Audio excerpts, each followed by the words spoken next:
Trip Flip, Travel Channel, June 2nd. Please watch my show, Trip Flip, on Travel Channel June 2nd at 8 p.m. with a double premiere episode. Trip Flip, Travel Channel June 2nd. Trip Flip, Travel Channel June 2nd. Trip Flip, Travel Channel June 2nd. I hope that gets stuck in your head and you say it all day long and someone next to you in the cubicle next to you goes, what are you doing? And you just go, Trip Flip, Travel Channel June 2nd. Trip Flip, Travel Channel June 2nd. Did I tell you that Bert's going to be at the DC Improv? June 11th, 12th, and 13th. June 11th, 12th, and 13th. June 11th, 12th, and 13th. Bert Kreischer, DC Improv. Oh, then you also go, you should rate, review, and subscribe to this podcast. Rate, review, and subscribe to this podcast. Rate, review, and subscribe to this podcast. He's got a great guest on this week. Did I tell you about that? And you're like, why am I doing this character? Anyway, yes, Trip Flip June 2nd on Travel Channel at 8 p.m. Double premiere episode. Michigan and Louisiana, we got fantastic episodes this season, so make sure to DVR it and then watch it within the first 3 days that you DVR'd it, because that is important. That's the way Nielsen's work. Like I said, DC, June 11th, 12th, and 13th. I think those shows are selling out, so if you want to get them, you got to get them quickly. Oh, I love that I'm that comic. Oh my gosh. I don't like that I'm that comic that just said it on his own podcast, but I love that I'm that comic. Today's guest, another fantastic podcast. I'm hitting home runs. I think mostly because I'm shutting the fuck up and letting interesting people talk. And there is no one more interesting than today's guest. He is a mixed martial artist. He's a professional skateboarder. He is Australian. He's a national best-selling author. He has a hit radio show on SiriusXM on the channel Faction. The name of the show carries his moniker as well. Please put your hands together. Actually, don't. Don't clap. Just sit there. Don't just listen. Just don't move much. Today's guest, Jason Ellis. This is Mancave. Grab a... This is advanced technology here. Why do you have a freaking helmet on the table? Because I'm getting ready to start production, so I'm trying to get all my gear together. Make sure this is... Okay. You mind if I record? Go for it. Yeah, we're getting ready to start production, so I have to go through and try to find all the gear I have for this. Shit, dude! Thank you so much for doing this. You're welcome. I can't tell you. Thanks for having me finally, and sorry for not showing up that last time. It's even better that way. You know, it's like what's the funniest part about that is I thought the day we were supposed to do it, I saw a dude with tattoos riding out in like a fucking one of those like murdered out BMWs, but the big body BMWs. So you assumed I was skating back, and I was like, it was him. Yeah. And I was like, man, that's the one guy you do. Like, I was like, you're the kind of person. You're like my wife. I always picture you as a redneck, although like from Australia. Yeah. But like my wife's really weird about punctuality. Like she's like, listen, if I say I'm gonna be there, I'm gonna be there. Yeah. And so I was like, oh my god, it's like pissing off my wife. I was like, this is gonna be a fucking nightmare. No, I really try to. I used to be late to everything because I was just a skateboarder and I had no responsibility. And then when I turned my life around, I would be early. I hated being almost late so much that I would prefer to just stand there for half an hour and look at my feet. Yeah, because I hated the rush. Like airport, I would just get there way before. Oh, I like just sit there. I don't care. I'm a big, but I also drink on planes, so. I did too back then. I heard I've heard that a long time ago. You were talking about because I had quit. I don't know what interview. I first heard you. The first time I ever heard you, I think, was on Opie and Anthony. Oh, okay. A long time ago. Which kind of it's those were some fucking epic appearances. I mean, those were like epic appearances. It's weird how there was so much pressure to go to New York then, like to be on the Stern show and then to be on the Opie and Anthony show. Okay, Stern was next level. Like Opie and Anthony were like. Very hangout interviews. Yeah, but that was the thing. It was very, no disrespect to them. It was like all my energy had been given to this thing where it was like your career is done or it's about to take off on this 45-minute appearance. On Stern. Yeah. Yeah. And that's how I looked at it. So when I walked out, if everyone was like, dude, you killed it, I was like, oh my God. You did. Here I come. You did kill those Stern Or if they were like, meh, I'd be like, oh my God. Like me not going on again for 3 years made me think they don't like me. Stern doesn't like me. At one point, New York said, we want you to be on Stern's channel. Like this was maybe about 8 months ago, a year ago. Yeah. We're all set. Now we're gonna give it to the big man, and it goes from there. And nothing happened. Not even a call to say no. So I'm like, the big man thinks I suck, which is the only person in radio that I really wanted a compliment from. Oh, yeah. Not like, hey, you're a maniac. Like, he never listened to my show. When I was on there, he's like, oh, no, you take the torch. Like, he has no fucking idea who I am. He's like, you might be a Jackass member. I think he thought that for a second. Did you feel a pressure? Because fuck yeah, every time. But like, I feel like, I fucking push-ups in the green room, dude. I was like coming to battle. I'm not lying. I was fucking doing inverted push-ups. I had my feet up on the back of the couch, fucking I'm gonna fucking do some shows right now, motherfucker. It's gotta be very serious. It's gotta be weird coming from a background where artistically you are an athlete first and foremost. Yeah. I mean, you start out as a professional skateboarder, and then graduate. You do the move that every pro football player wants to do. You graduate into broadcasting. Oh, yeah, I never had no plan to do that. Oh, we watch sports in America, and all we think is, will that guy have a career after this? Right. And that's quintessentially it. I always notice when I watch mainstream sports how I'm like, hey, that's Charles Barkley, or hey, that's I'm pretty sure all those football dudes, because I didn't watch football. Yeah. But I can kind of tell. I'm pretty sure all these old dudes with the suits on used to play football. Yeah. I'm getting that vibe from them. But you did it that way. But you don't have you don't have a wealth of. All you had were your crazy stories when you first started. Yeah. You're fucking insanely. Like, I feel like I'm a guy defined by crazy stories. Yours quadrupled me. Yeah. Yeah, people can quadruple me, but they're like dead junkies and stuff. Yeah. So it's like, cool, thanks, I really appreciate that. But it's also, it's because I went a little rougher, and there's a price to pay for that, you know? Like, there's other guys that I'm sure could tell me a story right now, and you go, oh my God, I never sucked a dick for cocaine, you know what I mean? But that guy's probably, you know what I mean? Like, he's battling, man. Like, his day is hard, even now. So, like, you know, you're like, hey, man, your stories are crazy. I'm like, yeah, man, I guess they probably are crazy. At one point, I'm like, let's have a crazy story race. I'm into that. But now, like, therapy and stuff, I'm like, those stories, I'm glad that I got my foot in the door with them, but there's a price that comes with those stories. It is the interesting, or like, I always try to bring it back to me because I'm fucking egocentric, and I recently just got in therapy, and I've good idea. You got kids and a wife. They deserve it. They do. It's you know what it is. It's what you said. I just don't like. I listened to you on an interview a long time ago talk about therapy, and I was like, he's in therapy. I almost got like let down. You're like, I'm an addict. I'm a sex addict. I'm getting my life together, and I was like, oh, there goes all the fun. And then I got to a certain point where I was like, oh, that's not it. I was afraid therapy was going to make me lose this thing that made me interesting. Oh, that's why I didn't go when I was a skateboarder. Yeah. I was positive of that. I was like, because I did stuff where I could break my arms and get knocked out or worse. Yeah. And if I really thought about it, maybe I wouldn't do it. But I always had this thing where there's something wrong with me. And I'm like, I don't really give a fuck what happens. If I make this, the benefits, I add it up, it's not a problem to me. I remember real big trick. When I was top 3 in the world, there was every day I skated, I'm either going to get knocked out or I'm going to wake up, or I'm going to get knocked out and wake up with something broken, or I'm just going to break something. Because it just happened when I got real good and I was on the highest of level that I could be at, with really not being that physically talented. I was getting shit whipped all the time. I wake up and be like, they'll get knocked out again.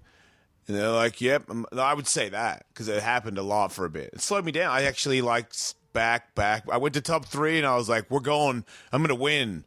Every contest at the end of my ride, I would go for this kickflip McTwist and just smack my fucking head on the ground, or jump off a handrail and fracture my leg and just do dumb shit that I was desperate to do. But I remember thinking, man, because people say, you're crazy, dude. Yeah. And that was cool. But older than 30s, you're fucking a man. You're fucking insane. I'm like, maybe I am. And maybe that's not a good idea, because all my friends are only animals. Like, there's no girl that wants to sit on the couch with me, because we're just like, we should fucking kill some shit, right? Yeah, I agree. Who's coming with me? There's no girl that wants to sit on the couch with me. Oh, no, I had like 2 girls that wanted to sit on the couch for that conversation, and they're not the kind of people you want to live with. That is, I mean, I feel, I definitely know that feeling. Is I feel like I'm in a job where I do crazy shit and I have to stand up, and then my big thing is I'm a big drinker, and I'm still a big drinker, and I feel like I felt like your last certain appearance, I go, you had made the transition into personality as opposed to raconteur. You know, like this insane fucking high. And I was like, oh, he doesn't need to tell you he had a girl put her finger in her ass and play with his dick through her asshole. He just can fucking be him. Wow. Does that make sense? Yeah. I didn't think. I mean, to get on the Stern Show wasn't even. I got on because Reverend Bob Levy suggested to them before he was not friends with them that I should put M&Ms in my foreskin. That's the only reason I got on the show, dude. Really? Yeah. So to me, then the next one's like put safety nipple clamps on your dick and balls and get a gay dude to fucking jerk you off. I'm trying to get my foot in the door at all means possible, and unfortunately, and I'm not. I was never, because I know you're a party guy, drinking guy, and there's always a nude guy. I don't give a fuck about getting naked. Right. It's never bothered me. I was never the nude guy. I didn't have a problem because I have was a big dick though. But I was never. You know, where's Alice's dick again? It would always be someone else's dick. I would just be like, hey, crazy guy. That's me. I was, yeah. So really, the first time I ever just like dropped my pants in front of a group of dudes was on the Stern Show. The first time I ever met Stern, within like 15 minutes, I just pulled my sweatpants down and like came out my nervous little dick. I'm like, man. No fluffing? Oh, fuck no. No, dude, it was all radiant. And I had cold, sweaty hands. Because it's Stern. Yeah. Like, the nerves, as high as any skateboard contest I've been in or any fight I've been in, I was that. I'm like, it's the guy. Yeah. Didn't really care about anybody else. Yeah. It's interesting because the Stern appearances are what I saw second. I was a O&A fan. Right. And you said, the O&A people, they're just, like, way more relaxed bros. It was like a genuine hang. I mean, I listened to you and Jimmy talk about, like fucking China. And and it was like two friends. And I really loved, and that's how I got into you. I started listening to you, but I was telling Tully Mike Tully this, your co-host who I had on yesterday, who I'll put on after you so that we can promote Mike. But I was telling him that I always felt like you did your show out of your ranch in Calabasas. Me? Yeah. Anything. I didn't live anywhere. I know. I ranch in Calabasas. I didn't have a backyard. Because I got this vibe that you were just like out in the sticks riding motorcycles and with a skateboard ramp, and I was like, all his crazy friends are coming out and they're all hanging out and they're all partying. And it was such a great vibe. And I literally said to him the first time I did your show, I got like shocked that it was in a studio. I was like so caught off guard. In a bathroom. Dude, I never showed you this. I never took this out of the bag. I brought like a bottle of vodka, a bunch of shirts to give you guys. Like I brought a bunch of swag because I was like, we're going to your house. And then I was like, I know. Anything. And then nothing to my name. And I was like, and then I got there and I was like, oh my God, this is Fitzsimmons' studio. Then at first I was like, oh, he must do it out of his Hollywood house. I bet he's got a place in Hollywood that's fucking sick. Nah. And then I was sleeping on the couch almost when you were there. Were you serious? Yeah, because when I got a divorce, I didn't really have any money from skateboarding. I had debt, and then I got married and had a kid, and Sirius paid me nothing. Like I don't think people, they still don't. You know, really? Like Opie makes like 3 times what I make. Opie probably makes a lot of money. Well, I think that I'm as good as him, and I don't think he's been around longer, so sure, I'd make more money than me, but not 3 times as much. I've said that on the road a bunch. I'm like, you see someone that's headlining, and you're like, I'm not gonna say the names, but you're like, I understand that you're famous, but I'm really putting together a great show. I hate that we're doing that because I just realized I don't care what he makes. Yeah. Quite frankly, I think he should be paid more. Yeah, because I know how much Howard Stern makes. Yeah. And if you want to add up that, is he as big as Howard Stern? No, but he's fucking bigger than what the paycheck is. Yeah. I don't want him to lose any money. I just know what I do and what I bring to the table for that company, and I think that they should give me way more. I can't disagree with that statement. But it doesn't. I don't know. The more money I get, the more I used to think it would. It would get you get your problem solved or just wake up happy. Yeah. I'm trying to get a house. I'm trying to rent a house with a pool, and I can barely afford that because I have to like ex-wife and all this other stuff that she did to me. Yeah, but the other one didn't cost me any money. That was when we were in Australia and she didn't have any kids. This is the real one. The other marriage was not really a marriage. It was more like, sure, I love you. Let's get married. I don't even know who the fuck you are. I'm not even listening half the time.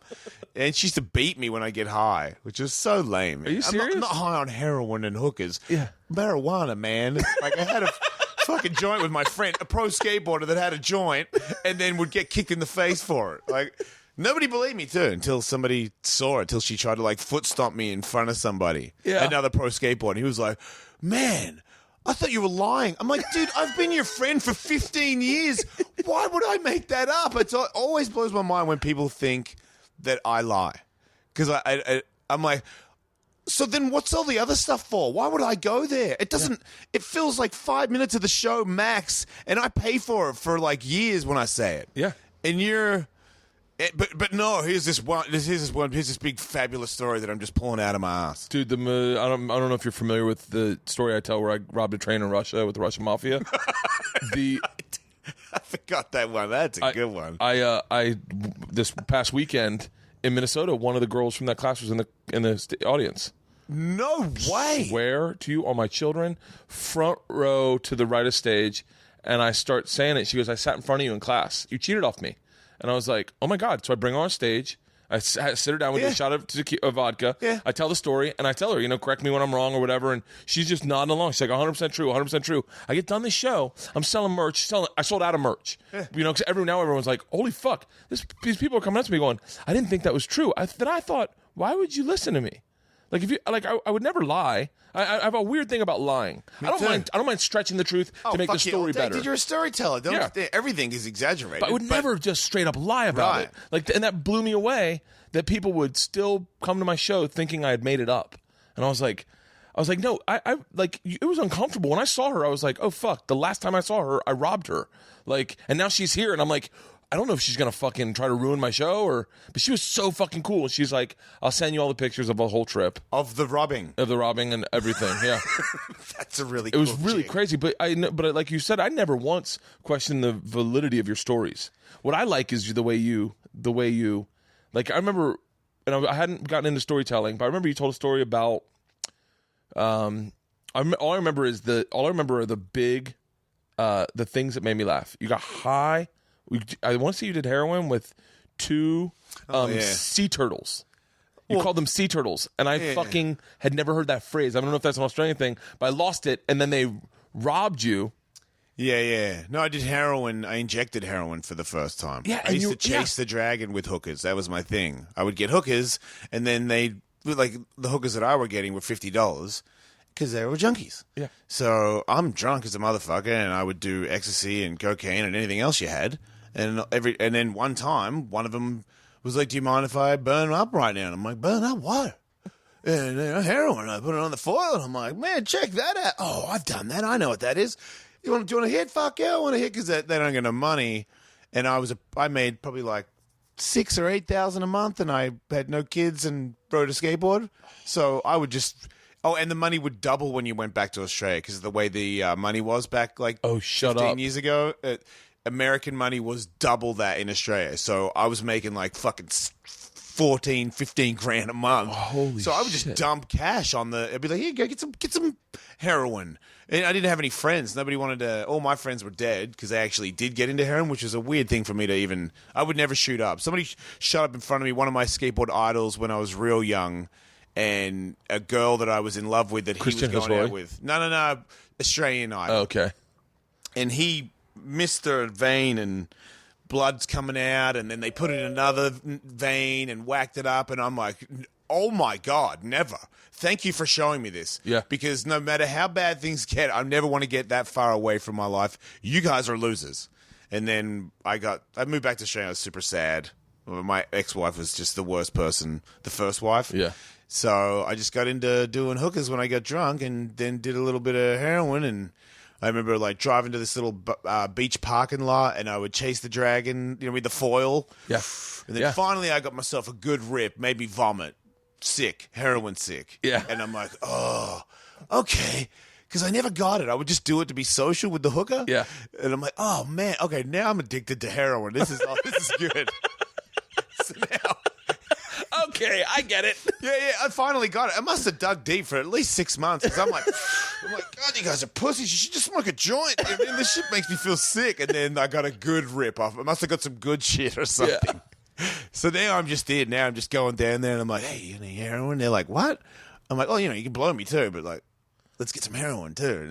And then because they always thought I was a cop because no dude asked for a blowjob and heroin. They just don't. They only want a blowjob. They're not junkies. The hookers are. Yeah. So then I had tons of money and I was like, hey, you can get some heroin. And like, me and my friend are busy. I'm like, well, I'll fuck both of you. Let's get a bunch of heroin and do this. And we'll get some foil. And she's like, foil, motherfucker. We're not wasting that shit. So I was like, all right, well, got a clean needle? Because I knew that. Yeah. And they're like, yep. I'm like, all right, let's do it. And then they took me into some little...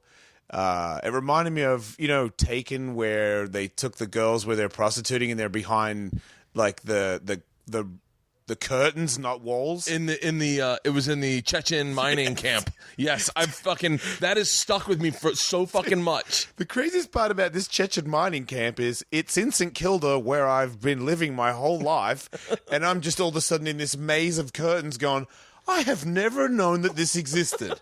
Let's do some heroin. This isn't on Zagat's. Yeah. Shut the fuck up. I was like lost. So then they did. I knew that they were like so junky that they weren't going to give me that much heroin. So I knew I wasn't going to OD because they were like, here's your needle. And I'm like, oh yeah, especially heroin addicts aren't like, let's give you a hefty let's one. give him a real good dose. No, and we'll back off. And we want you to experience it. Yeah, they had like $150 worth of it and I got about a nickel's worth.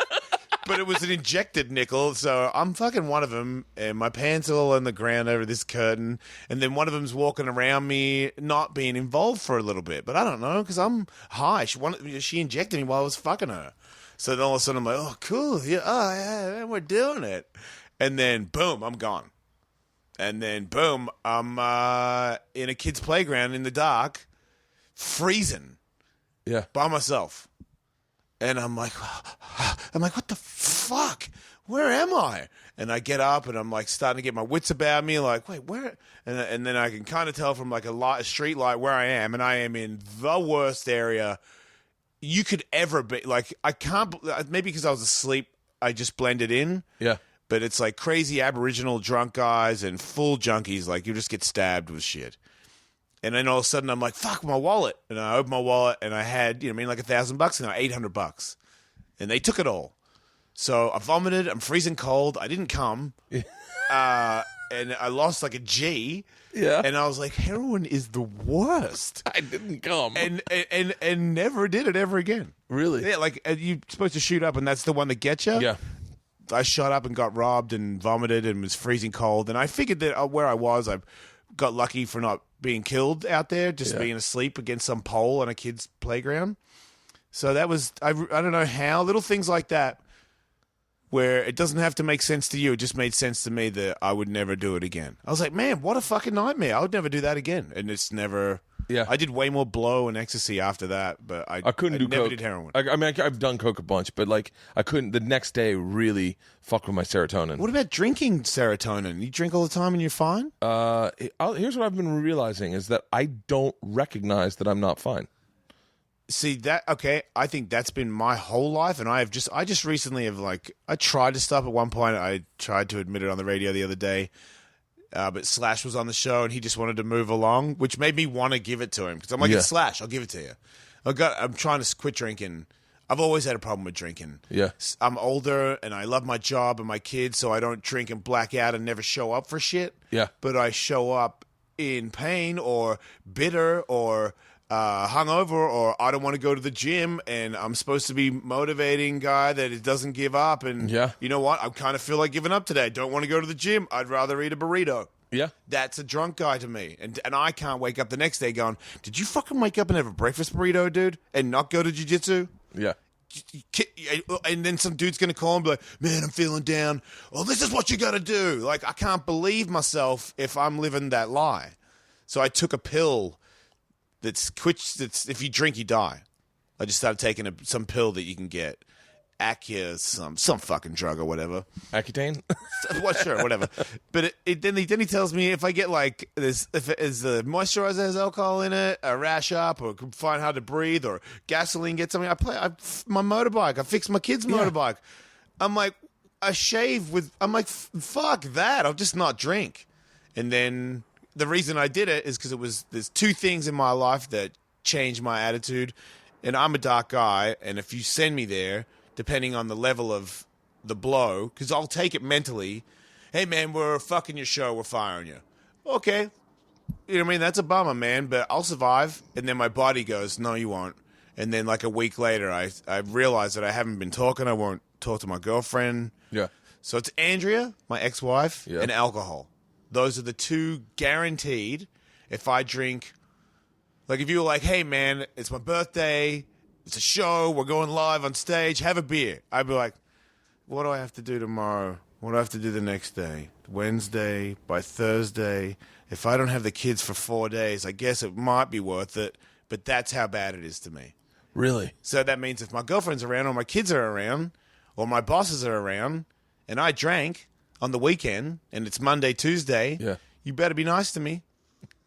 Or I'll be like, what the fuck are you talking about, you dumb cunt? You know, and I'm like, oh, my God, you can't say dumb cunt to people that pay you. Yeah. Yeah. Or, you know what I mean? Or, like, what are you thinking? Nothing. What are you doing? Nothing. Like, I can't not talk to my girlfriend for 2 straight days. Yeah. Because I can't tell you why. What's wrong? I don't know. Yeah. Why can't you say, I don't know. I can tell that I am not cool. But I can't tell you why. And you know what? Stop fucking asking me because it's pissing me off. Yeah. Nobody deserves that anymore as far as I'm concerned. Yeah. So I know you're okay. See, I feel like you seem to me like a guy who drinks and you're fine with it. Because I always felt like you got to know who you are. Some people drink and the next day they're fine. They have another one that's fine. My wife said something to me yesterday because I've been on the wagon for about 5 days. I'm trying to lose weight. I just got to a place where I was getting pretty fucked up on the road. That's my little bit of safe haven. Right, so then you take a break. What I would do is I'm reading Al Jorgensen's book. Do you know who Al Jorgensen is? No. Oh, you'll love this book. I know you're not a huge reader, but like reader, I don't read. I didn't read. I got 2 books. I haven't read them. You should maybe get the audiobook. It's pretty fucking fantastic. I would love audiobooks. Man, I was trying to get an audiobook for that Ronda Rousey interview. I was forced to read like almost half that book. Yeah, she talks about her eating disorder. I didn't get to that bit. I breezed past. Look, I'm like, get bullet points for you to relate to her, and then that interview's for serious. It's not for my show, so I can't go where I want to go. Oh, okay. You know? No, my wife said to me, so I get off the road, and I've been talking about taking a sabbatical for these 3 weeks. What? A little sabbatical. What's? I don't really know what the word means. It means like it's what a priest does when he goes to the mountains and fucking and just prays. I'm with you. That's what I think it is. So I've been like, I'm going to take 3 weeks off and eat clean, work out, and get my head straight. What I noticed was this never happens in my house. First morning that I didn't drink, that night I didn't drink, I wake up and I got up at like 6:30 and made breakfast for the girls, and I'm talking to them and we're hanging out, and then I'm like, okay. And then I take them to school, I come back, I work out, I fucking get some work done, I come up with like 2 new 2 new ideas. I talked to Tully about one. I always call him Tully because it's his Instagram. I know you guys call him Michael, but like I call him Michael as a joke. Yeah, but I talked to him about one of them yesterday, like kind of and then all of a sudden, like 3 days, like this morning, I got up. I had crazy dreams. I dreamt about you a lot. That sounds really crazy. Did you dream about drinking? No. Whenever I stop drinking, I dream of having a beer, and I'm like, man, this one is a good one. And then I go, oh, fuck, I was supposed to stop. And then I wake up and I go, oh, man, you didn't do it. Okay, good. Go back to sleep. No, I dreamt, but I woke up this morning feeling fantastic. I came out, ran hard, and then I was like, it's just what you say. It's like I don't notice that I'm not in an awesome mood when I'm drinking. But when I'm not drinking, I notice I'm always on an awesome mood. But now that you know, because I didn't tell you, you just told me. Yeah. So now you know. I think it's for you, because I don't think you're ever going to stop drinking. No. For you, it's going to start to burden you more every time. It will. You're going to know that you're not 100% dad and you're not 100% husband. And then not 100% Bert. Like, I'm a lot better of a person. The fans. I'm a lot more creative. I mean, I've been really focused on the podcast, getting people on that I want to talk to, and being excited about. As opposed with to a hangover. You get in a hangover, and I'm like, okay, Ellis is coming over. I'll just fucking talk to him when he gets here. As opposed to, like, last night I'm on the treadmill, and I'm thinking of like, what do I want to talk to him about? There's a great opportunity to talk to a guy that's fucking fascinating. What do I want to talk to him about? And so it's a very different mindset. However, my wife at Target yesterday said to me, don't go overboard with this, because I get OCD. She's like, because it's Memorial Day weekend, and she goes, don't kill yourself if you drink this weekend. I know you, and I'm the kind of person that I'll drink and then I'll go, life. Why the fuck did I do that? And that'll make it, like, I'll be like, oh, now I'm not healthy anymore. I'm gaining weight. I can't work out. Yeah. My wife's like, if you want to drink. I don't think we're rare anymore, dude. I think everybody thinks this just on, like, different scales. Yeah. You know what I mean? Like, and some people kill themselves over it. You know what I mean? Like, you and me are like, fuck, man, it's the worst thing ever. I feel like I'm darker than you. So, like, you're a little darker than me. My, like, drinking thing, I'll get into a spot where I'm like, man, if anybody knew what I just ran through my head, everyone would be very worried. You know, and then I'm like, get up. You know what I mean? Because then there's another guy, like, the don't give up guy. You know what I mean? He'll kick in, like, fuck that, don't say that, mother. You know what I mean? We'll go all the way. Yeah. How many things if you fucking, everyone thinks you're going to fucking die. You're still there. And then I get up and go again. But, man, sometimes I'm like, whew. Do you feel like, this is a weird question, but do you feel like sometimes you're supposed to be in the dark place? Like that, like, because you're a guy, and I think everyone would say this, no one expected you to be where you are today. So do you feel guilty with being, like, clean, sober, happy, ride motorcycles with your kids? Not clean and sober. But I mean, like, you know, like I smoke weed every day. Do you really? Yeah. I saw you on Doug Benson's Getting Doug with High with Tripoli. I love how everyone's like, man, how can you talk when you're that high on Doug with High? I'm like, I'm that high every day. So the other day a race car is like this high run. I'm like, why call him high runner? He's high all the time. He can barely drive. It's hilarious. And my friend looked at me and went, do they know? I'm like, don't worry about it, dude. I skateboarded my whole life high. Like, it's a zone. Yeah. You know what I mean? Like, I operate just fine. I can do anything. Oh, it's like when I get on stage, if I am drunk on stage, and I never go on stage drunk, I always bring a shot on stage with me or bring a beer. And then that's it? And that's it. But if I'm drunk on stage, I can totally manage. Like, I've been on stage drunk. I can do it. I'm not concerned.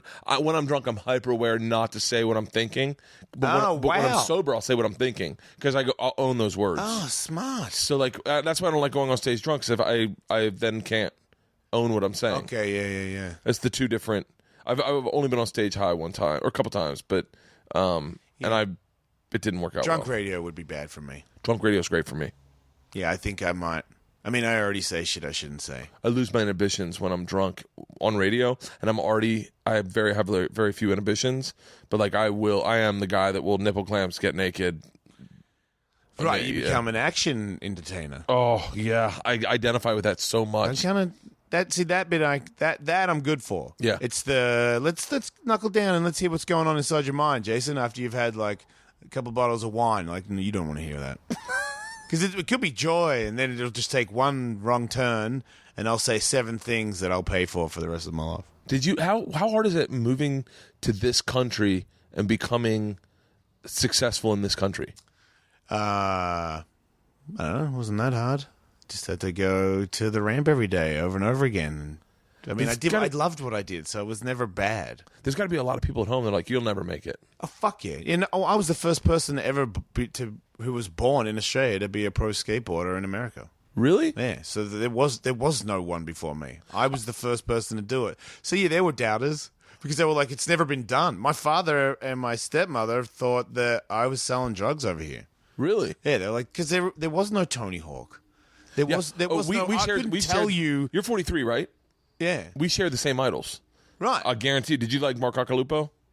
Yeah, I knew Augie. Yeah, I love that dude. He was like Brad Gerlach, Mark Akalupo, fucking Christian Asoy, Lance Mountain, Billy Ruff. Like, those are all the guys that I idolized growing up. That's funny. Jodie Foster's Army. Do you remember that skateboard? Nah. There was Jodie Foster's Army was a skateboard. Yeah. So that had the baddest design. Nah.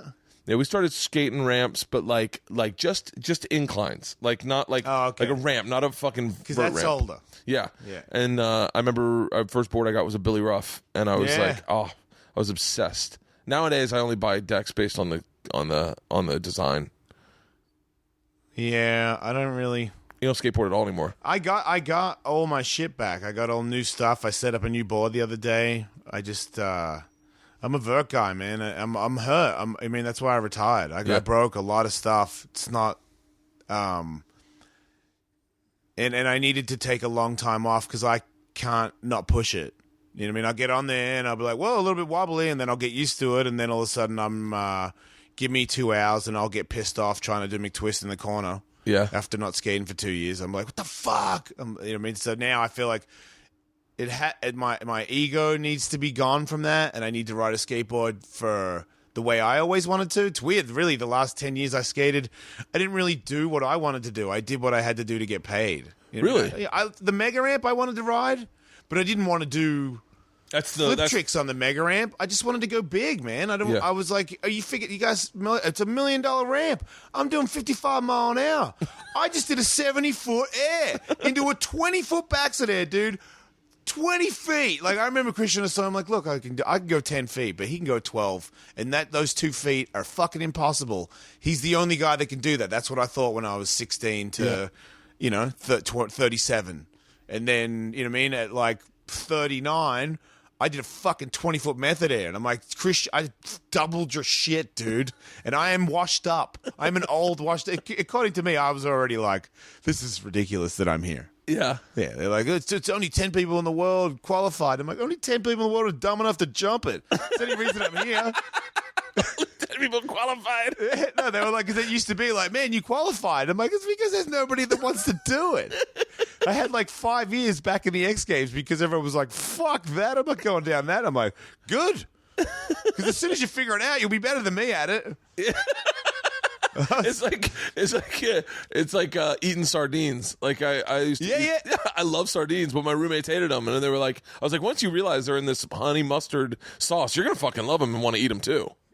Yeah, that's kind of a good analogy, but there's that other, instead of it like it will kill you. That's the other thing. That ramp can kill you. Yeah, there's a lot of pain involved in that ramp. It's part of your personality because like one of the coolest things is hearing you tell the story about Chuck Liddell punching you. What's cooler than that is watching Chuck Liddell realize you've called him a pussy. He got angry. You could see it. Oh my God. Right? And he did not know me then, too. That's like a fucking random drunk idiot annoying him. But what's so funny about it now... Could have changed it to my face if he wanted to. That's what the first thing I thought. And I heard that about that video a long time ago on like just some interview you did. I don't even know. He brought it up and brought up my name. I was like, dude, he knew who I was, or he figured out who I was after the fact. Yeah. Because he said, one time I punched Jason Ellis on a late night talk show or something. I'm like, why are you saying my name? This guy does not. None of us in the world know who Jiminy fucking did it. Like, you don't know me, dude. But thanks for the shout out. But it's so funny because you tell the story. It took a lot of taunting to get him to finally punch you. No, he punched me 3 times, I think. But in the video, it shows the video. I guess that was on Corey Hart's show. Yeah, it was on the last one. Yeah, they only show you go and punch me, and then go, come on, man, and then you see him go, I'm a pussy, and he's like everybody, and it is fucking powerful. No, he stretched his arms out. Yeah, that's it. That's it. And I was like, oh my God. Even that drunk, I was like, oh, I now know that I've made a mistake. That was a weird night. I fucking blacked. Did you hear the story of the rest of that night? They got way worse than that. Well, that day I got there early, and this was back when I was married. I can't stand it. It was like what, 2006? I don't know, something like that. It was when I was still allowed to drink, but my ex-wife was catching on that it was a bad idea, and she was a very controlling person. In the end, it was like, you're not allowed to drink. Who? No, the Australian Andrea, ex-wife, the one that has my Andrea. kids. Okay. And bless her. She was trying to stop a madman, and she was like, I don't want to live with you if you're a maniac. And I'm like, you fell in love with a maniac. We used to do rails and have threesomes, so maybe calm down on the whole fucking who are you? Yeah. I am the guy that you wanted and pecked at. I was like, fuck, I don't care, smoking weed, fucking everybody. I must have fucked like 8 people before she was like, come on, stop. And I'm like, it's kind of fun. oh, maybe. And she's like, I'm pregnant. Oh, okay, whatever you want to do. So whatever with you. It's like Patrice O'Neal's story about oh fuck, I'm gonna fuck it up. But about him being a great white shark and going Patrice O'Neal. Yeah, he's passed, but I know who he is. Yeah, he was like he told him on Marins, and he was like, bitch, you knew I was a great white shark when you met me. Don't be shocked when I bite you. Wow. Yeah. Because both my wives met me at the highest times in my life. And then in the end, it was like, did you smoke weed? Yeah. And I think, like, let's go back 3 years. Did I just do a bunch of heroin, ecstasy, cocaine, and fucking GH? Yes, I did. And now we're dancing together naked with some other chick. You love the poetry then. Yeah. What's wrong with it now? Yeah. But now, oh no, yes, I had a toke from a doobie and I should pay severely. Fucking assholes. I hate all of them. So you were drinking. Oh, yeah. So anyway, I was there early. So I drank and I was still like very, maybe been to Vegas a handful of times. Did you come in from LA? Yeah. Okay. No, San Diego. I lived in San Diego then. Okay. So then I went to the all-you-can-eat buffet, and they had those big drinks with all the shit in it. You know what I mean? Like, what's it called? Long Island iced tea. Yes. Yes. Because it's got all the booze in it. Yes. And I only like sugar, so I was like, this is awesome. You can barely taste it. And then, the big ones with the flowers in it, and I'd had like a bunch of them. So by the time Kerry Hart's show starts, I'm fucked. Yeah. I'm putting cigarettes out of my arm. I don't even smoke. So I'm gone, dude. I'm gone. Yeah. I'm like, psst. Kerry's like, you're right there, Ellis? I'm like, what? Now, how did you meet Kerry Hart?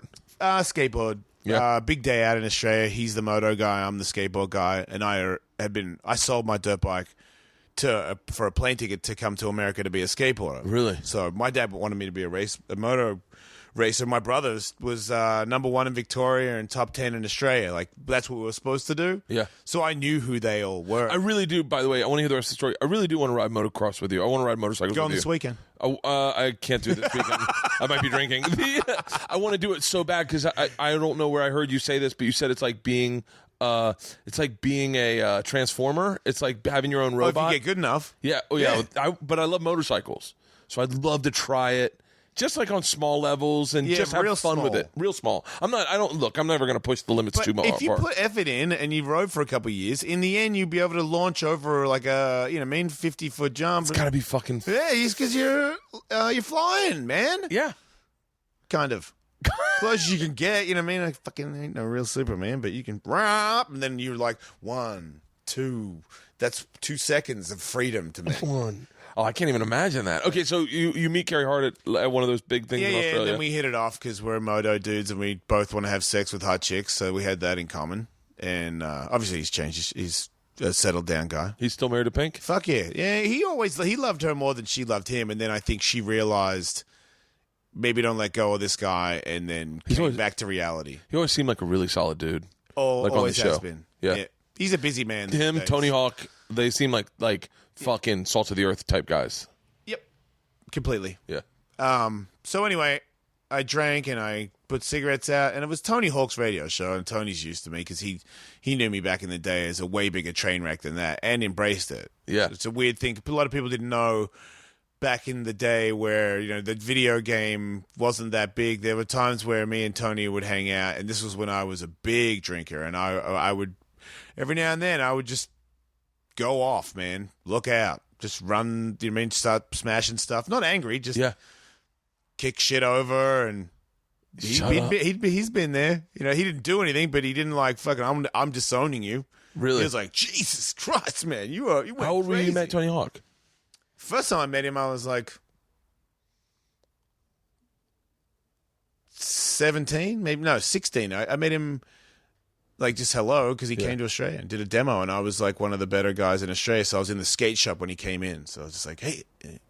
I'm like, oh my God. It's like Elvis Presley after he died.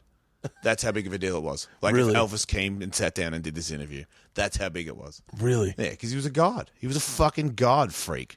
I'd heard about him. Do you know what I mean? They didn't have magazines yet. I heard about a guy that could fucking finger flip his board and catch it again and then put his feet back on and land it. And I'm like, that's not even fucking possible. It's humanly impossible. And then a sequence of it in a magazine. I'm like, it's possible. That's the beautiful thing about skateboarding that I don't think if you my skateboarding is limited, but if you so is mine. But if you don't skateboard, one of the things you don't understand that's so cool about it is people do magic tricks. Yeah, they do magic tricks and then they show you how to do a magic trick. Now I follow people on Instagram. Every now and then I go, oh my God, yeah, I don't know what that was. That was a flying catapult. And then it just stuck to his feet again, and then he went flying down something else. Good for you, dude. I watch that in surfing these days. Like, I watch these guys who are fucking... I surfed with this kid, I've surfed with a bunch of pro surfers for the TV show, but Jason Rat Boy Collins, and he can just kick a board and a surfboard. I'm crazy, like, right? How the fuck can you do that? Like, I remember just having a hard time standing up on it. It was such a big deal for somebody to do that like 20 years ago, and now... Same as skateboarding, all the things they do. It would literally blow everybody's mind, and now it's just... They do it back to back in a ride. It's not like a video. I see kids from my daughter's school doing kickflips. I'm like... I remember trying how to learn how. I can't ollie anymore. I'm too fat to get my fucking body to do it. But like, I remember learning with Richie Alonso, Ryan Valeris, and Chris Huff, and being like, "This is what the fuck are we doing? We're getting our board to leave the air, not off a ramp. Shut the fuck up." Man, I think I remember in like '89, fucking Gons came to Australia with Jason Lee. No one knew who Jason Lee was, and he was doing 360 flips in the parking lot. In case you're not paying attention, Jason Lee is the guy from.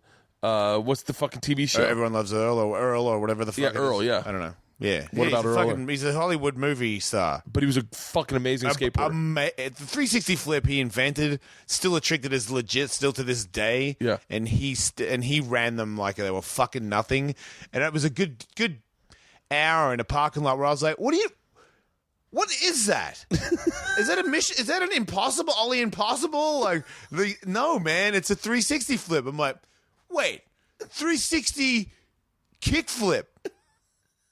Do it again. I couldn't even see what it was. Like, and that was back when I could do like 10-foot method airs, and I was like 16 years of age. And I'm like, I could give a fuck about that dude with his little twirly trick, but I'm happy for him. Yeah. And then like 3 years later, he's like the most giant skateboarder in the world, and I'm living in Australia. Like, I'm like, fuck. He should have fucking spent more time. Spent more time doing that thing he was doing in the parking lot. So you come in from San Francisco or San Diego. Tony and you are buddies. You do his radio show. So there's a back and forth. Chuck Liddell, punch me. Come on, fucking punch me. Kerry Hart, tell him I won't sue. Punch. Come on, you pussy. Fucking punch me.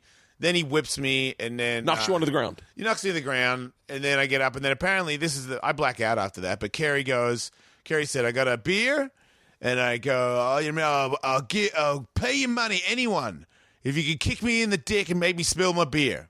So some girl's like, I'm a fucking kickboxer, and I'm like, go for it. So I used to know this trick where I used to have baggy pants, baggy jeans, and if you flex them out, it holds the crotch tight. It's a trick we do. You do in Hollywood. They have a rope that you tie around your feet. Okay, the rope is a way safer one. Yeah, this is a little edgier because the jeans aren't tied to the bottom of your ankles. But if you do it right, I did it wrong. We had an NFL punter. You told me that the toe went in. Yep, and I no. What I did is I was standing and I bent my legs, took up the slack, and I took up the slack and I took a kick in the nuts from an NFL punter, and I went, oh my god, why did that hurt? And everyone's like, you're not supposed to bend, you're supposed to stand straight. But you think you're getting like... Why would they say that after you got kicked? Yeah, it fucking hurt so bad. Yeah. And it's on screen, they're like, it didn't look real. I was like, that was fucking real. So this girl's taking a kick at your nuts. Yeah, I don't remember, but I guess she's just kicking me over and over again, and I'm holding the beer laughing at her because I'm drunk. I can't feel it. But I guess I was protecting my nuts, but she had like a pointy toe boot on. So she was kicking me in my asshole over and over again. And I don't know. I'm drunk and I'm just making sure the beer doesn't spill, and I'm making sure I laugh a very mean laugh. Yeah. As if to say to me, fucking stupid. Nobody can fucking do anything to me. Trying to, degrade her. Yeah. So then I guess after that, I don't care. I go to a club, and then Kerry said that I was standing there and my glass slipped out of my hand and exploded on the ground in between my feet. And I stood there like my hand was still holding the glass because I didn't know that it had happened. Yeah. And Kerry was like, it's time to get Ellis to bed. So he said that he escorted me to my room, and I don't remember any of this.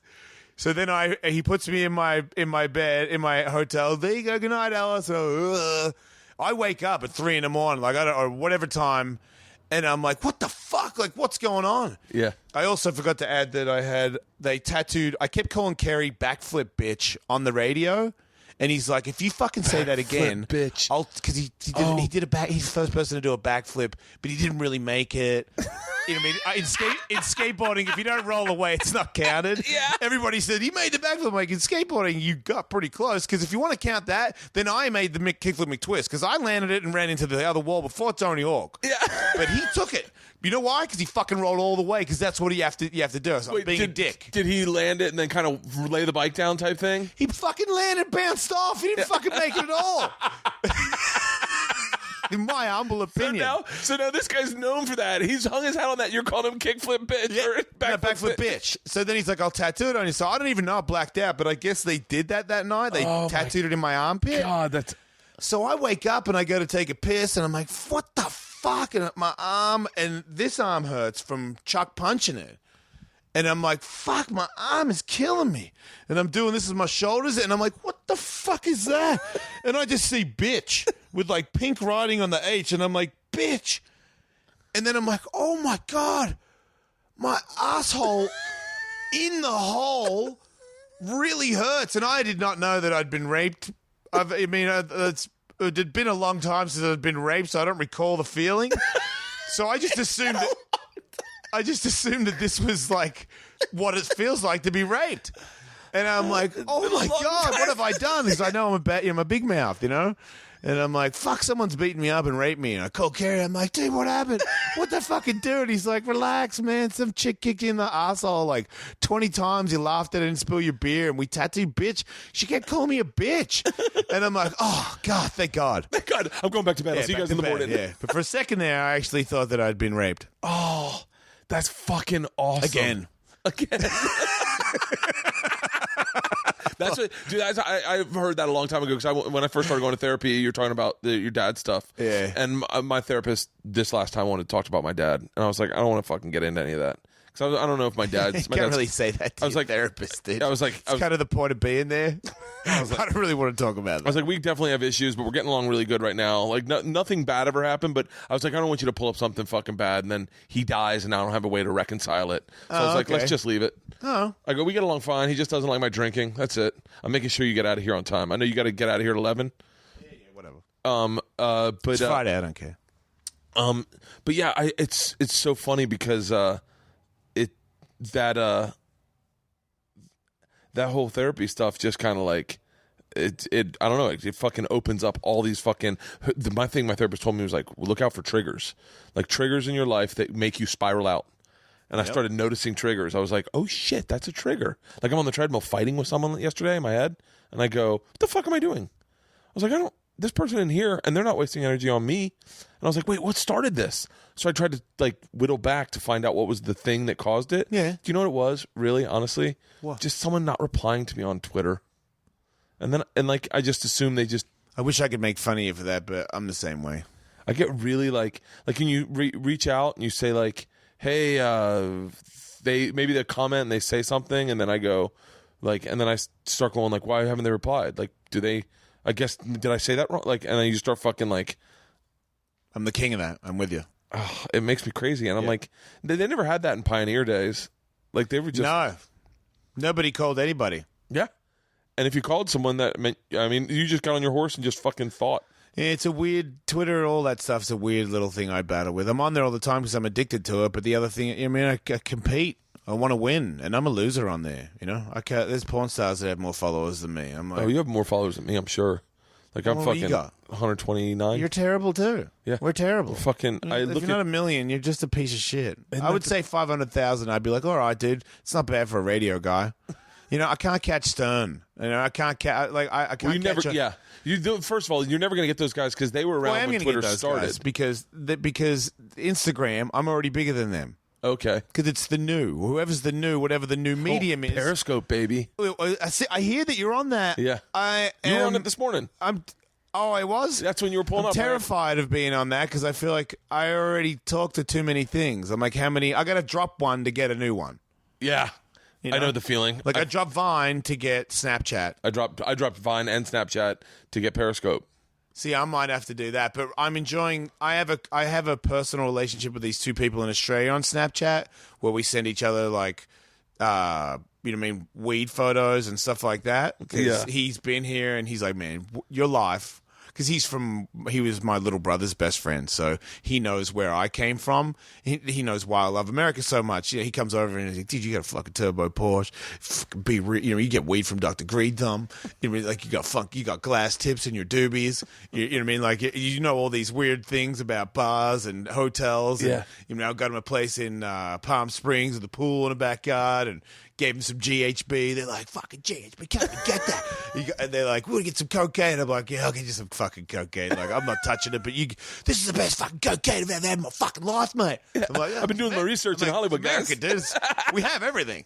Let's go ride dirt bike. Fuck, you get that by your Kawasaki gave it to me. Fuck, man, your fucking life. It's insane. Yeah. So I'll probably not give up Snapchat because I just send shit to him and he sends shit to me.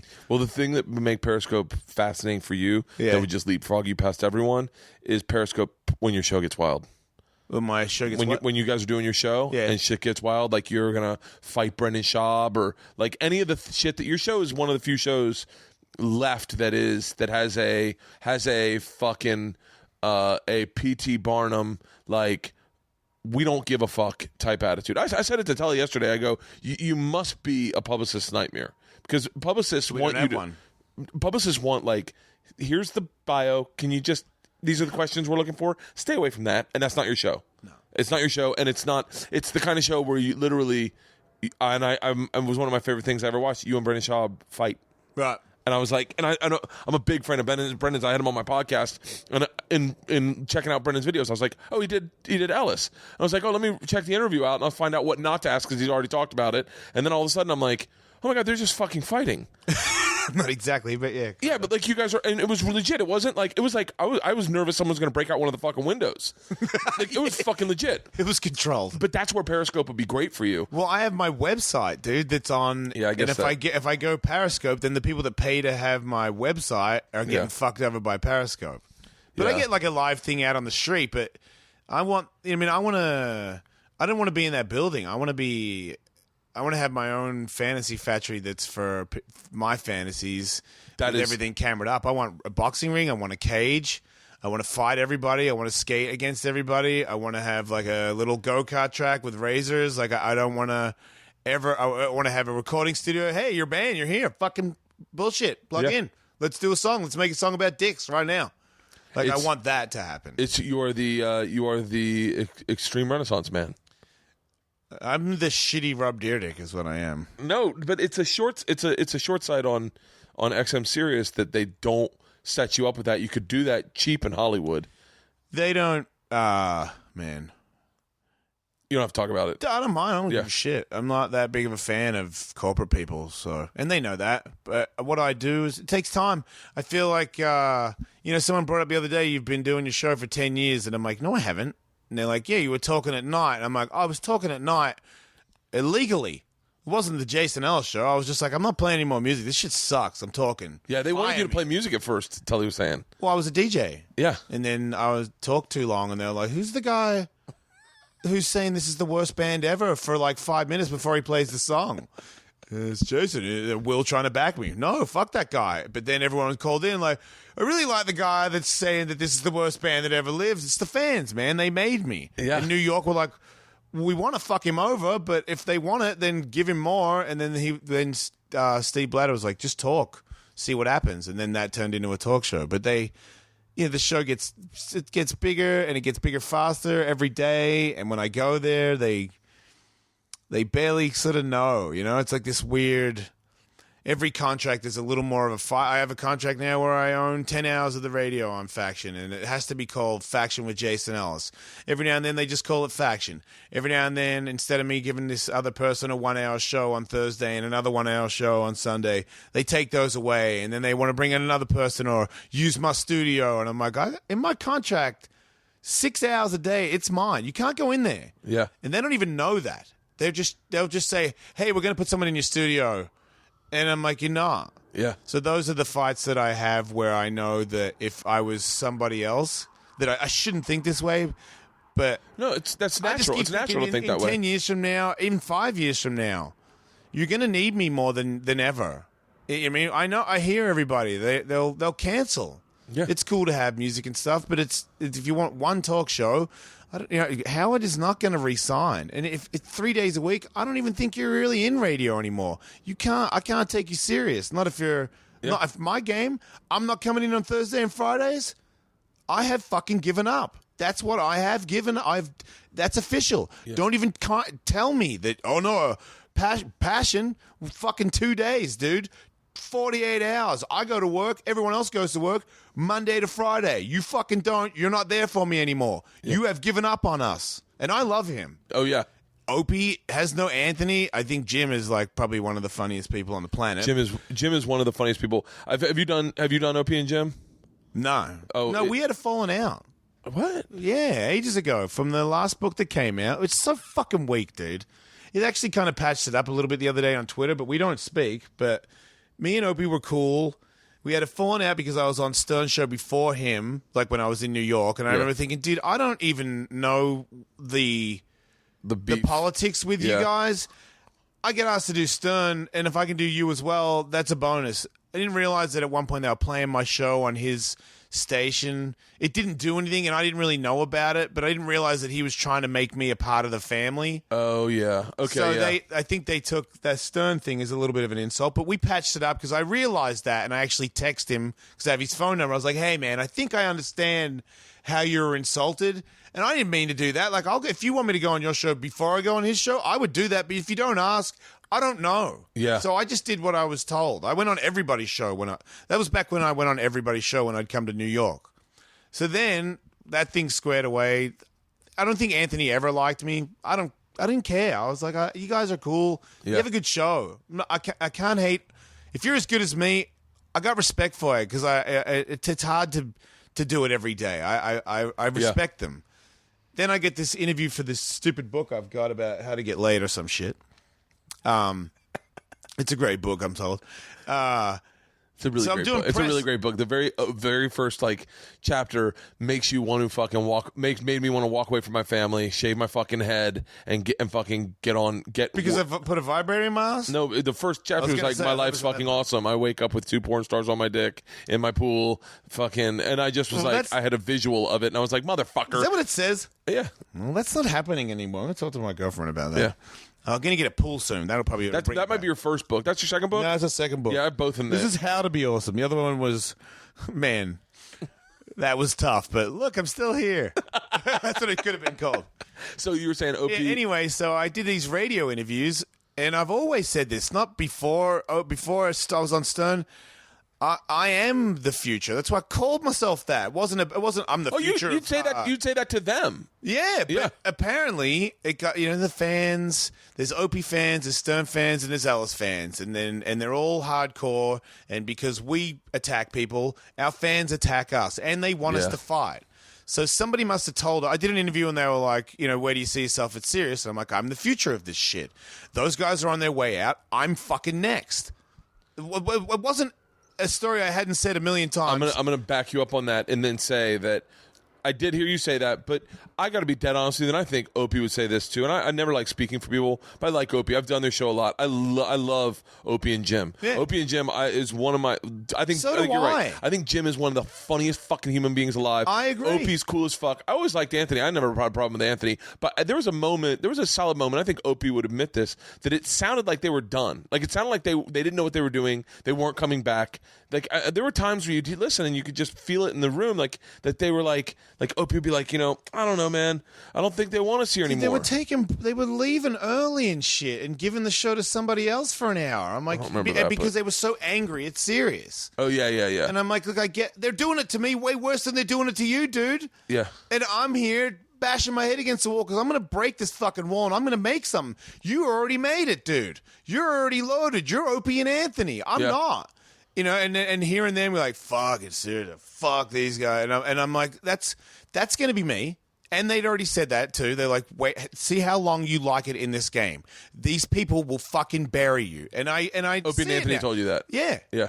Radio executives, doesn't matter serious, anywhere, they will beat you to the point where you don't like yourself or your job. They're fucking depressing. You're pretty good. You should do this. Really? How'd I get that good? Was it from you? No, it wasn't. Why didn't you fuck off? They just do it all the time. Yeah. So I felt like those guys were sick of their job. And I knew that I had 10, maybe 15 hardcore radio years where I am like, I've got to do something amazing. I've got to do something amazing. I've got to keep people from changing the channel. Every day I think about it. Got to do something for people. I cry if it doesn't work. I'm angry and I tears of joy if it does. I live it. It's everything. Yeah. So that is my answer to some radio dude. And then somebody listening to that interview told him, and then Opie said, do we have a problem? I can't remember what it was, but he tweeted, are you talking shit or something? And I'm on the radio when I see it. He has my phone number. I'm like, dude, you're calling me out on Twitter. So I'm assuming that's what it was. And I said I'm fucking better than you. I am. Fuck you. Like, I didn't say fuck you, but I was like, because I knew it was a call. You're calling me out. Yeah. I'm not going to back. If you call me out, I'll go. Yeah. Get me fired, dude. If you really want to go that hard, get me fired, and then let's meet and let's all go beat up black people with Anthony and all get fired. I swear, like, I'll rage out on all of you. Don't call me out, dude. So I just said the stiffest way I could. I said that I was better than you just because I've always said that, and I believe it. Something along those lines. Yeah. It was definitely a, oh yeah, fuck you. Yeah. I mean, I probably should have texted him thinking about it a bit, but I was like, I feel like you're challenging me, and I'm sick of you guys. I'm sick of everybody at SiriusXM who makes millions of dollars, and you want to fucking challenge me over here. You know what? Fuck you. Yeah. And tell the bosses I said it too. I had enough. Yeah. And then they buried me, and I remember thinking they should bury me.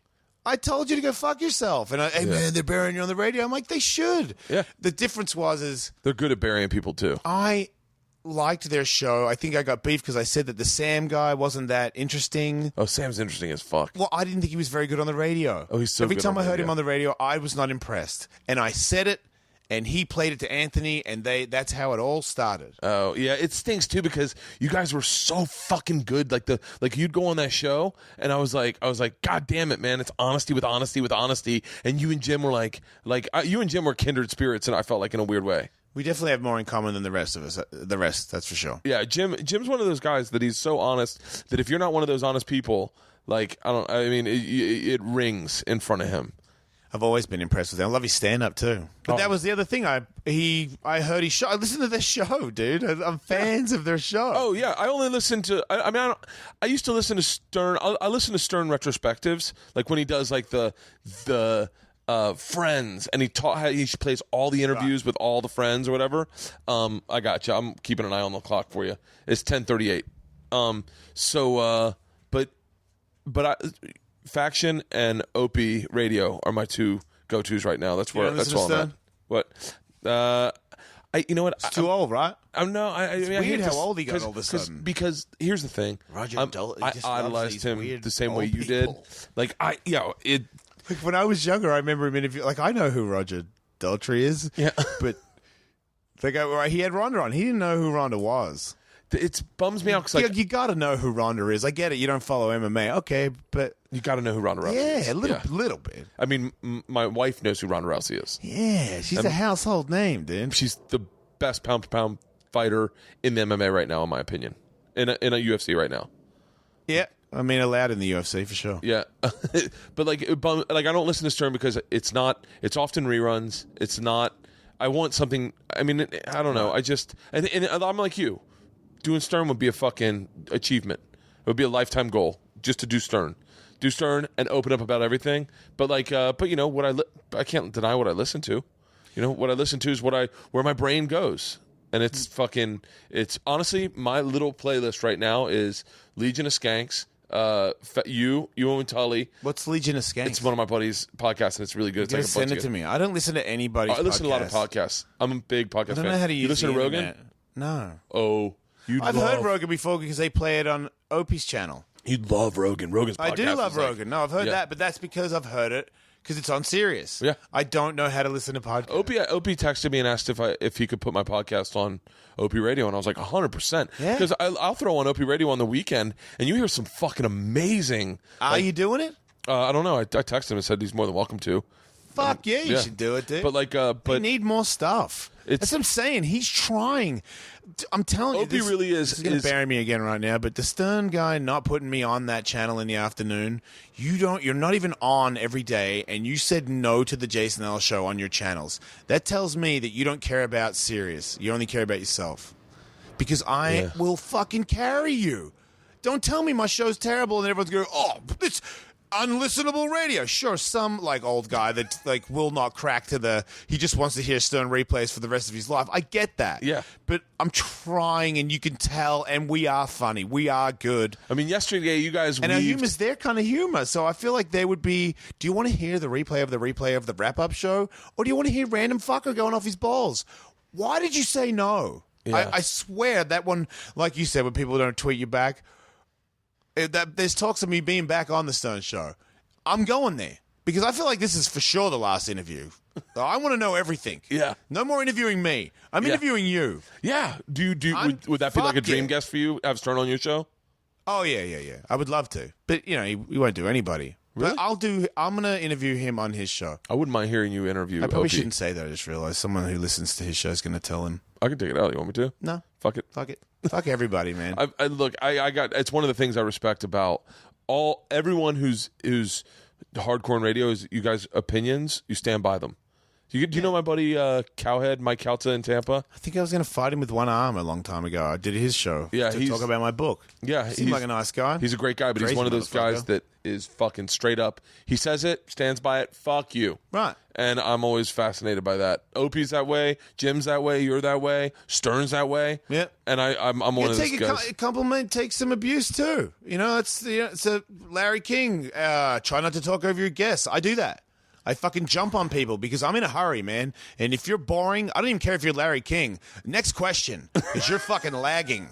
And it's not right. That's just me. It's you saying, well, how are people turning the channel? Stay on the channel. I'm not going anywhere. I'm fucking killing this. Guys, this theory of mine was I got 7 seconds. I wrote it down. I used to write down what I need to do to make this show big. Yeah. You know what I mean? And I would write down, you've got 7.5 seconds. That's just me.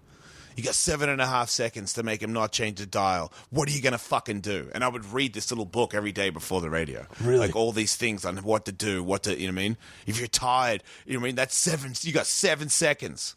And if you're tired, you're gone forever. You lost that person. There's 20 million people on Sirius XM. If you worked hard enough and you could be funny every 7 seconds, they would all eventually come to you, and then you would be the biggest guy on Sirius XM. Therefore, you win. You get the trophy. Yeah. Over. Stop.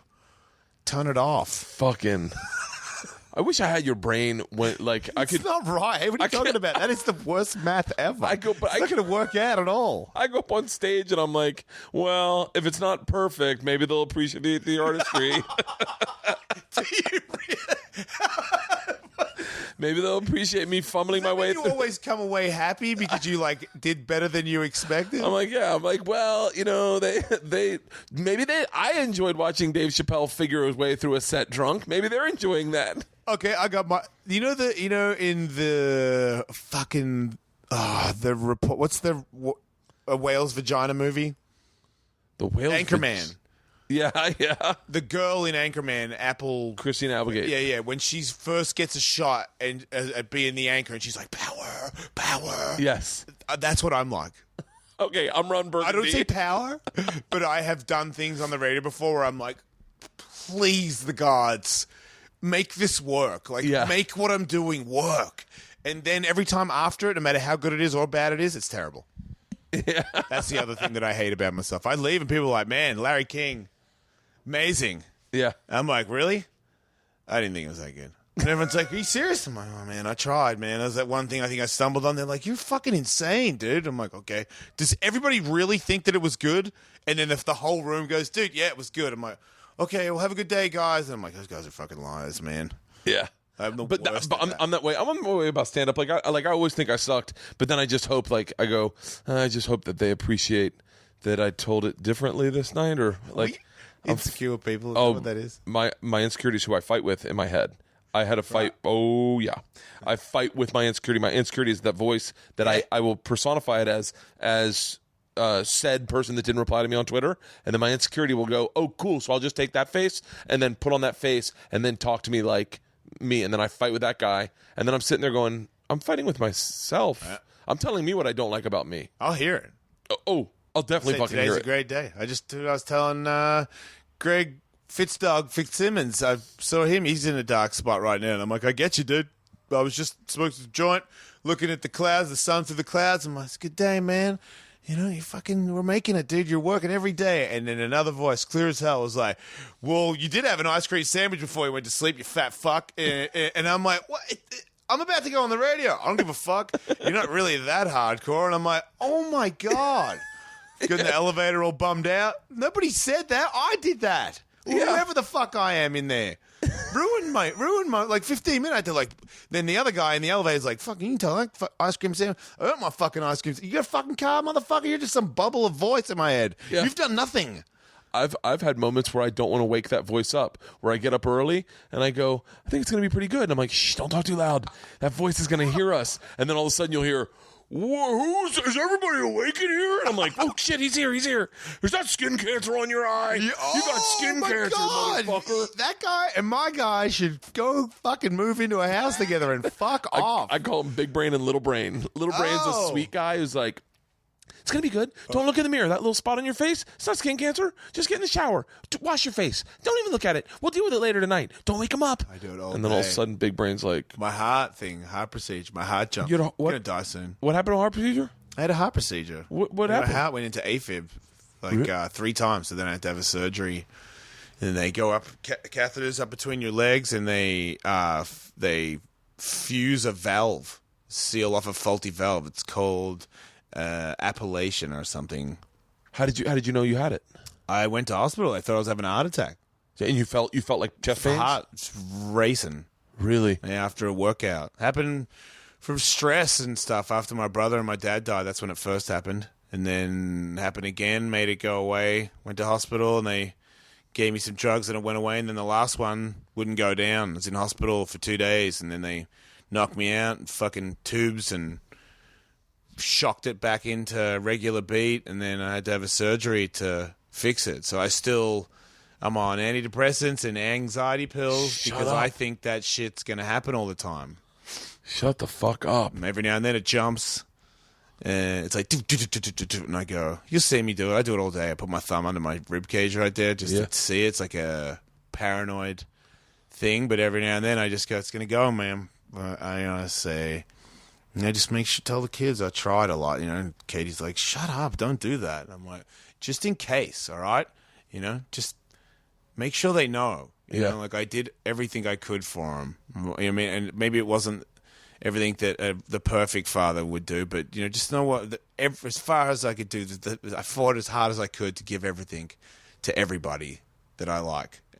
And then, like, my ex-wife doesn't want to hear that one, and neither does Katie. But I just want them to know, because you know, maybe I'll make it to 89 like my grandfather, but you know, maybe I die next year. Maybe I die when I'm 50. I don't think it's like a long thing.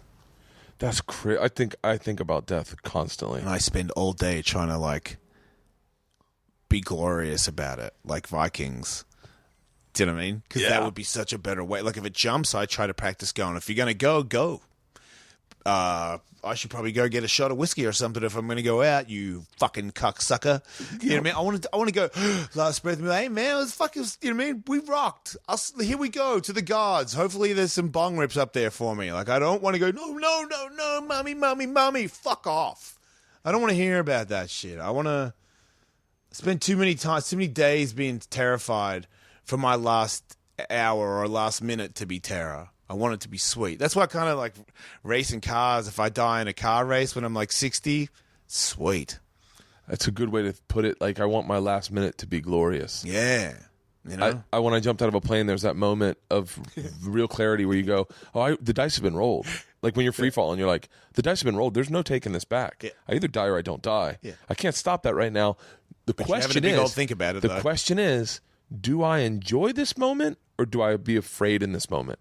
And I went, I enjoy this moment. This is my last minute. It's exactly what you just said. I want my last minute to be glorious. Man. And I just looked out and I was like, this is fucking life, man. This is life. And it's a very brilliant way to look at things, but I do white knuckle it. But I've had a few Viking funeral parties for myself where I'm like, if this is it, this is it. And I'm just like... I want to be a pagan. A pagan?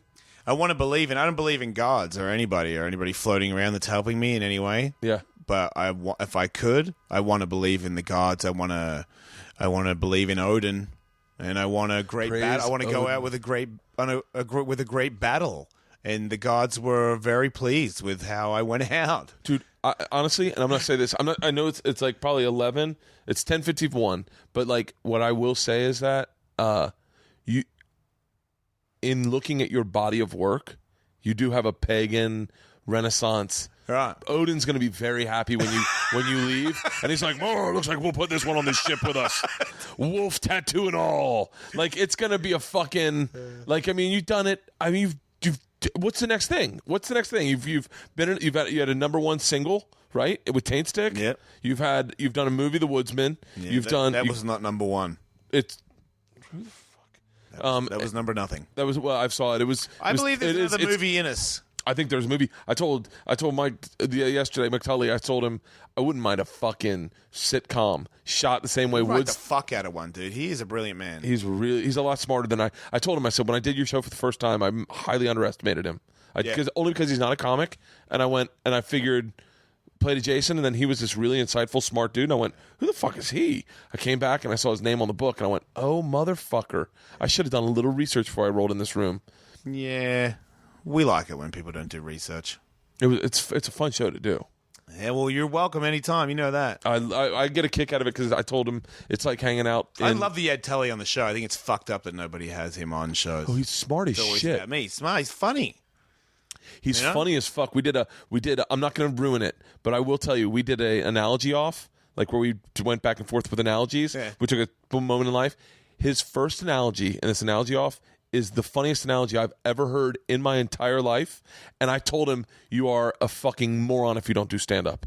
I said, you've already got the act. You've already got 8 minutes just in analogies. It is short-sighted if you don't do stand-up. And I told him, I said, next time I'm in Bray or Irvine, I'll swing by, pick you up, I'll take you out, do 7 minutes, 2 shows Friday, tell me if you like it, and I guarantee you, we won't announce you as like, from the Jason Ellis, you just go up, Mike Tully, and just fucking do it. He is funny as fuck. He's in. Fuck, you should do it, dude. Yeah, I want to make more money out of other stuff because Sirius don't really hook us up. You know, I make money from my website and doing like stunts and shit. Do you have a manager? Nah. Just you? Yeah. So I have a manager for Ellis Mania because what is Ellis Mania? How did Ellis Mania start? At the gym, at my training gym. Well, it started from me having a pro fight when I was like 37, and then I was like, which you trained 2 years for. Yeah, but it changed my life. You mean cutting weight, being 185 pounds, and from 210, it was a lot. It changed my life. I did it on the radio, got up in the dark, and went to wrestling classes at 5 a.m. and fucking did sprints on the beach in Venice in the dark, like in the ocean by myself. Like I got weird, man. I was like, I'm gonna fight people. I'm not a fighter. I don't like fighting people on the street. I was very scared and nervous and faced my ultimate fear to fight people. I'm going to meet you in the cage with these little gloves. I'm like, man, I touch you, you're going to sleep. That is so that means the same thing for me. So I was very nervous. My first boxing fight, nervous. First MMA fight, fucking shitting myself. Just less experience at MMA. I knew I could box. I knew I could take a shot. I knew I was going to get him eventually. It might be a struggle.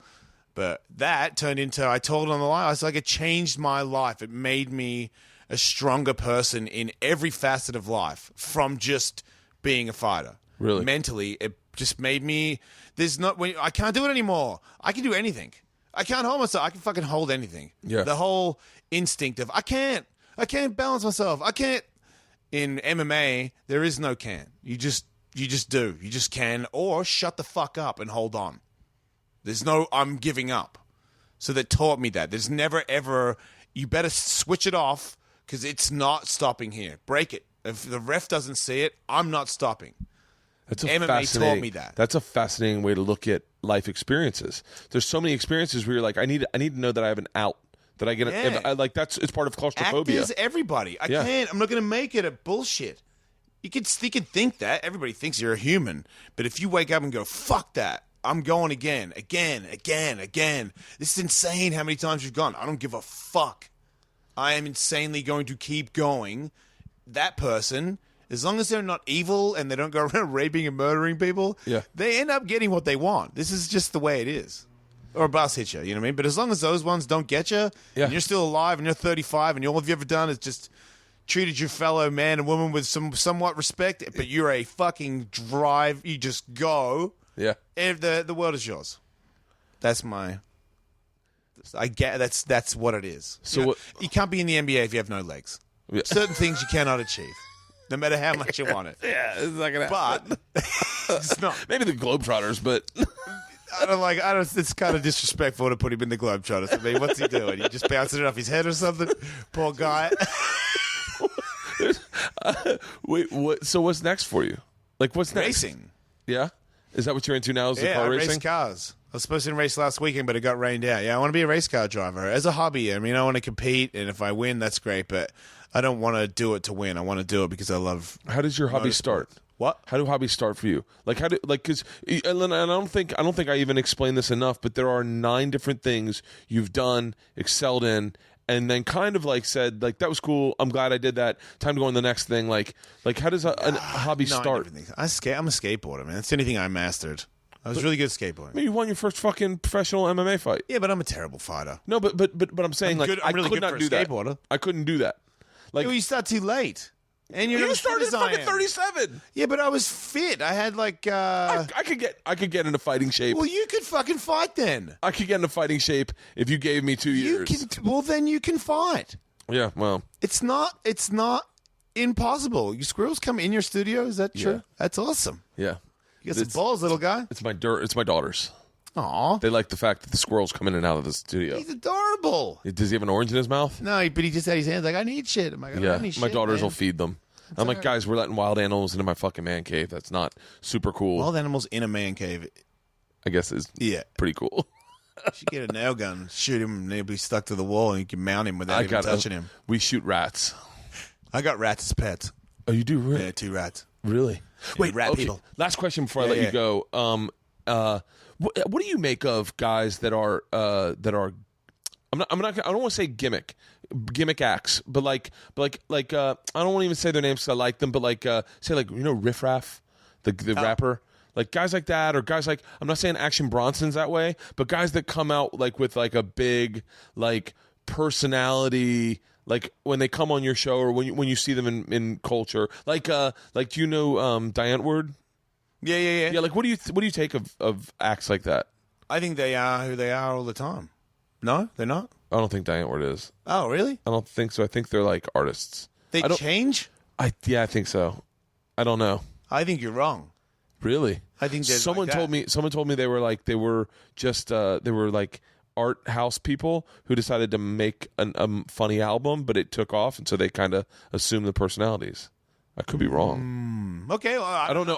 I really don't know. But like Riff Raff, that can't be who. Well, he I don't really know is. Riff Raff, but I think Riff Raff is pretty much like that. Really? Yeah. I mean, I'm sure he can drift off a little bit in a business meeting and go, look, man, I'm fucking serious about some shit. But he's Riff Raff. I refuse to believe that he's that talented. Like, you think he just walks off mic and goes, hey, man, what's going on here? Seriously, let's do some business. He's fucking that guy. Yeah. Action Bronson seems like the real deal. I don't know who that is. He's a rapper. He's a fucking chef also. Yeah, I think they're all crazy. If you get crazy enough from a young age and nobody stops you, then you're not crazy. You just think I am. You know, I heard Joe Rogan and fucking with Brian Callen saddened me. Talking about Jason, I don't care about brain damage. I'm like, I fucking do so. Yeah, he gets hit. He's like, he doesn't really like himself. I fucking do like myself. I was making a joke, man. He's got to have problems. Any guy that has a wolf tattoo on his head, I'm like, it fucking looks good, dude. I get laid. A lot of people like it. I'm not just like this rejected guy on the streets. Whoa, you know what I mean? He has this fucking jigsaw puzzle on his face. It's not that bad of a tattoo. Actually, kind of sweet. Everyone needs to get off me. This poor guy, molested. He just I'm dark sometimes, but then sometimes I laugh, and then like 20 people around me laugh, and then they all show me their vaginas. Like, it ain't so bad, dude. Oh, I fucking love you. You're a fucking fascinating guy, nice man. Guy. I want to do stand up. Do you know that? Really? You know that story you told me about Tully? When we had the band, we had things at the Roxy, and we fucked up, and someone's like, someone's going to kill 20 minutes. And I was like, I'll do stand-up, and let's give me a joint. And I smoked a joint, and I went downstairs, and I did 20 minutes of stand-up. But it's my audience, so it's easier, you know what I mean? Because I can do radio jokes, but I just pointed out people in the crowd and started fucking with them. But afterwards, I'll never forget it, because I don't get that many compliments from Tully. But he came up, and he's like, dude, what you just did right then is fucking... I do not understand how that's even humanly possible. That was fucking amazing. And I'll never forget it because it was from Tully. Those ones usually mean more when it comes from him because me and him are in the room together. No one else knows what's going on, you know. And I don't lie to Tully. I tell him what's going on in my life. So when he said that, because I didn't think anything about it, I was like, well, that didn't go that bad. You know, but no one was like, shut up, you fucking idiot. Yeah. That was pretty much all I was. That would have been the bad part. I didn't hear that, so that it made me think that I had a chance of doing it. But I just can't tell the same joke twice. That's what I noticed when I went on a comedy tour with Shuley. Yeah. That they had the same jokes. I was like, wait, you tell it the same if you do 2 nights, in 2 nights, you tell the same joke within 2 hours. Yeah. How do you do that with an excited face? Try telling a 12-minute story about robbing a train in Russia every single night for the past 4 fucking years. But you riff it though. I riff it and I change it. I told you fucking 10 stories that I've told 1,000 times. But that's what you do. But it's not every weekend. I backed into this. You're taking it front on. I backed into this by starting stand-up, learning how to write, set up punch. Not even taking 4 years to find my voice. Then once I found my voice, I went, oh shit, I can apply all the shit I've learned. And now I look at all these crazy stories I've lived, and I'm working those in on stage. Oh. You could just take your crazy stories, tell them on stage, and fucking destroy. Well, you're pumping me and Tully up to the point where, because we got this new band, Tiger Box, which is a karaoke band. Maybe me and Tully should do some stand-up and play the Tiger Box thing together. Dude, bunch of stuff happening. Do it, man. Hard Rock fucking offered me a big deal for the next Ellis Mania. Really? Yeah, they want to put big money in for a big band, and then they want us to do a pool party on Friday. Instead of the radio show in the Hard Rock, they want us to be out in the pool with a band out there for the Friday. They're like, this is Ellis Mania 11, and this is a first time Ellis Mania 11. I have now got like a big raise, big contract, 11. Sold out every time. It's never not sold out, but apparently Ellis Mania 10, they were like, okay, who's this Jason Ellis guy? Let's get in business with him. And are you thinking about doing, because they have a stand-up room in the Hard Rock. You thinking about doing a stand-up tent? Well, I'm thinking about, I know that I have the band. You could do stand-up. Tully could do stand-up. You got Tripoli. Yeah. Tripoli's fucking destructive on stage. And there's a fucking, I'd do it. You have a ton of people that could do stand-up there. If you guys would do it, I would love that. A fucking heartbeat. Well, because now we have two different things. We have to have a Friday entertainment thing, Saturday's Ellis Mania, and then Sunday is... No, Friday is this radio show, then Friday night is... They're talking like NoFX, Danzig stature. Like that, you know what I mean? Like a real big band. Well, Danzig's not that tall. I'm not going to go down that road with you, all right? I just recently had him on my show. I can say this in the podcast. It's okay because me and my chick are a little bit into bondage. Not a lot. We don't have time. Yeah. But if I had the money, I would have a dungeon and I would whip her and her friends for sure. It's like the ultimate foreplay. Yeah. You whip them and you hit them hard and they don't know. And then your eyes, they're like right inside their ass cheek. You know what I mean? They're like, you just give them a little bit of a scratch and then it's all night. Bam on the fucking ass again. Fucking with their emotions, blindfolded. If I could get my wife into it, I'd totally do it. You could get her into it. I can't get her into it. For a birthday. I tried to tie her up one night. She's like, my shoulder's bad. Don't fuck. But you can't just tie your chick up in your bedroom, you dumbass. It doesn't work like that. Oh, let's get into some bondage. I got a leather strap around my neck, and now I'm tying your feet. What do you think about that, baby? Like, no, you got to go to the dungeon, and then you get a mistress to teach you all this shit. Oh, it's the ultimate foreplay, dude. I got a mistress for you. I have a mistress. Tricky foreplay that we don't know about. Isabella, who did her. I know her. You know, she's come on the show. Oh, fucking love Whipped her. my girlfriend a couple of times. She's fucking great. You got to get out of here. It's 11:04. You got to get over the hill.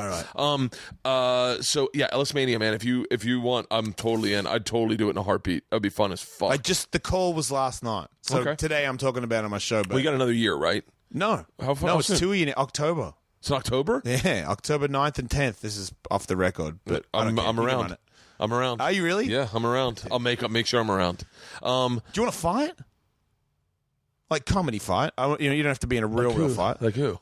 Like in Brad a fight, Williams? where you don't get hit too hard. Like I'll do something, I'll blindfold you or blindfold that guy or tie your legs together. I'll make it so you don't have to get hurt. Let me think about that. Let me think about that. Come back on the show and we'll try to find you a fight. You can fight Tully. No, he's terrible. Oh yeah, maybe yeah. He's and like, he really believes in himself. But he's been in 4 fights. He was telling me he's like fucking terrible. He got beat by a guy that got beat by a girl. I don't know. Look, he's great. Very funny guy. The show's on Faction on Sirius XM. Is that channel 170? 41. 41. Oh no, on the internet it's 713. Yeah. Who cares? Yeah. It's cool. Jason Ellis. Follow him. You're the fucking best, man. Thanks for having me.